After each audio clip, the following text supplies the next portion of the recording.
കുറച്ച് ദിവസം മുന്നേ ഒരു സംഭവം ഉണ്ടായിട്ടോ. വലിയൊരു സംഭവം എന്നല്ല, പക്ഷെ എന്താ അറിയില്ല, അത് കണ്ടപ്പോൾ എനിക്ക് മനസ്സിക്ക് വല്ലാത്തൊരു വിഷമം തോന്നി.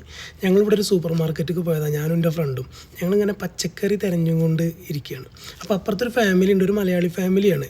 2 മക്കളും ഉണ്ട്, ഭാര്യയുണ്ട്, ഭർത്താവും ഉണ്ട്. അവരെന്തൊക്കെയോ സംസാരിച്ചിട്ട് പച്ചക്കറി എടുത്തുകൊണ്ടിരിക്കുന്നുണ്ട്. പെട്ടെന്ന് ഭർത്താവ് അങ്ങോട്ട് ദേഷ്യപ്പെട്ടു, നല്ല ശബ്ദത്തിൽ. അവിടെ കൂടിയിട്ടുള്ള ആൾക്കാരൊക്കെ നോക്കി, ഇയാൾ നിർത്തണില്ല. ഇയാൾ പിന്നെയും ഷൗട്ട് ചെയ്ത്.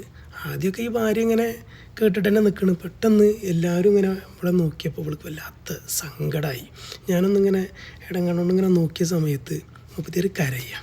ഞങ്ങളവിടെ നിന്ന് പച്ചക്കറി എടുത്തിട്ട് അവിടെ നിന്ന് ഇങ്ങോട്ട് പോകുന്നിട്ടോ. എന്തായാലും മനസ്സിക്ക് വല്ലാത്ത വിഷമം തോന്നി. കാര്യം എന്താ ചോദിച്ചാൽ, എൻ്റെ കല്യാണം കഴിഞ്ഞിട്ട് ഏകദേശം ഒരു വർഷം കഴിഞ്ഞ സമയത്ത് എല്ലാവരും വീട്ടിൽ കൂടിയിരിക്കുമ്പോൾ ഞാൻ ഭാര്യനെ എന്തോന്ന് പറഞ്ഞിട്ട് തമാശക്ക് ഒന്ന് കളിയാക്കി. അവൾ പെട്ടെന്ന് കരഞ്ഞു. അന്ന് എന്നോട് റൂമിൽ വന്നിട്ട് പറഞ്ഞു, നിങ്ങൾ ഇനി എന്ത് വേണമെങ്കിൽ പറഞ്ഞോളി, പക്ഷേ